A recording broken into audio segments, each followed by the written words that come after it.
Immigration in the United States of America has become a big issue, a big emotional issue. Images of families that are desperate to get in, being detained or being deported has caused an emotional reaction, outrage. As the United States of America, we're better than this. We should be able to do more. But the bottom line is you have to pick a number. Annually, about 1 million immigrants come into the United States every year. And let's say it's 1 million net, which is not, because that doesn't account for the people that are deported. But let's say there's 1 million net people coming into the country every year. So here's the question. Is that too much? Should it be less? Is it not enough? Should it be more? If more, how much? Should it be 1.25 million, 1.5 million? And no matter what number you pick, there's going to be desperate families at the border that aren't allowed to be brought in because we can't let everybody in. So pick a number, and no matter what, there's still going to be desperate families. There's still going to be people left out. And when you pick that number, who are the people you're going to focus on? Who are the people you're going to let in? What is the criteria? So this is not an easy issue to deal with, and it's an issue that's been lingering for decades. We have a big problem with illegal immigration, about 11 million, and the years go by without any solution. I wanted to go through some statistics from Pew researching company, Pew Research Center, which is a trusted source of information. On these issues, it's always good to do some independent research and just see what the statistics are, what the numbers are. Keep the opinions out of it, keep the political slants out of it, just show me what the numbers are. Once again, Pew Research, good source of information. And in 2017, they have an article, I'll put the link in the description of this video, Key Findings about U.S. Immigrants. The U.S. has more immigrants than any other country in the world. Today, more than 40 million people living in the U.S. were born in another country, accounting for about 1/5 of the world's immigrants in 2015. This population is very diverse. 43.2 million in 2015 is estimated.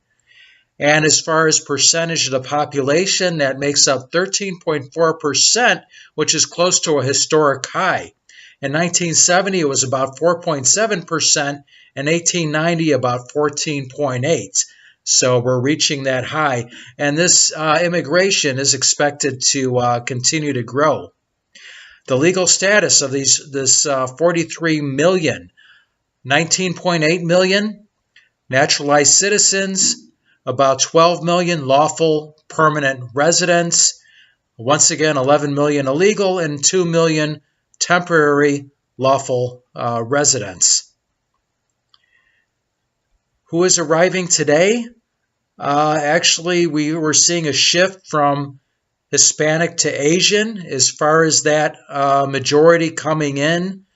For 2015, India was 110,000, Mexico was 109, China 90, and Canada 35,000. Canadian immigrants, because it's too cold in Canada, and Krispy Kreme donuts are better than Timmy Hortons, although Timmy Ho's does have a good Boston cream. Is the number of immigrants growing? Yes, that the projections are that it will increase, and immigrants tend to have more children on average than U.S.-born females. How many immigrants have come as refugees since the creation of the Federal Refugee Resettlement Program in 1980? About 3 million refugees have been resettled in the U.S., more than any other country. In 2016, a total of 84,995 refugees were resettled. Where do U.S. immigrants live? About half live in 3 states, California, Texas, and New York. How do immigrants compare overall in education? Overall, typically, foreign-born are not as educated as U.S., but this really depends on where they're from. As far as a college education, all U.S.-born an average of 31%, or in general 31% of the population. South and East Asia, 51%, so considerably higher. Middle East, 48%. Europe, Canada, 42%. Sub-Saharan Africa, 40%. South America, 31%, the same. But considerably less in Central America, 9%. Considerably less in Mexico, 6%. And 57% of the immigrants from Mexico having less than a high school education. What about being able to speak English proficiently? 50%. So that's a pretty big problem right there. In 1980, estimated to be 57% English proficient, now 50%. I would say that's something that definitely we need to work on. How many immigrants have been deported? 2016, 344,000 immigrants were deported. And how many of these had a criminal, had been convicted of a crime? Actually, it's minority. So most people deported didn't have a criminal record. However, it is a large minority. In 2015, 42% had criminal convictions. So out of 333,000, 42%, that's a considerable amount of number. That's a considerable number. U.S. deportations of immigrants slightly up in 2016. So in 2013, it was 435,000. That was the high. 2016, 344,000. So significantly lower than at 435. And we are seeing fewer people coming from Mexico, or more people in here from Mexico going back. At least that has been a trend. How many immigrants are apprehended at the U.S. Mexico border? 408,870 in 2016, and most of those were non-Mexicans.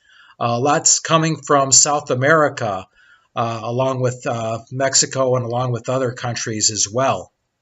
How do people view immigration? So 2016, 63% generally saw them as immigrants strengthen the country through hard work and talents, while 27% said they're a burden by taking our job, housing, and health care. So, but the bottom line is on this issue, pick a number. Now, obviously, our infrastructure as far as how many people we can absorb has to be considered. I mean, people coming in, they need food, they need shelter, they need transportation, they need health care. If they're not working, then that's going to be the society, the infrastructure taking on that cost. Now, eventually, they start working, they get off of public aid, they then start contributing into the system, becoming productive, then that's a wonderful thing. But per year, anybody that's rational has to pick a number. Once again, the current numbers you can say are too high, they're too low. And once again, no matter what number you pick, you're leaving desperate families at the border. You're going to see those images of people crying and people under this torment and this stress. It's not easy making decisions that affect people's lives, but it's a job that has to be done. So the people involved with immigration and deportation, they do deserve some understanding. They do deserve some gratitude. They're not evil people. They are doing a job that has to be done. Anyway, this is Jim Wall. Thanks for watching. Until next time. Cisco, do we have to leave all our good friends now? Only until next time, Pancho. Adios, amigos.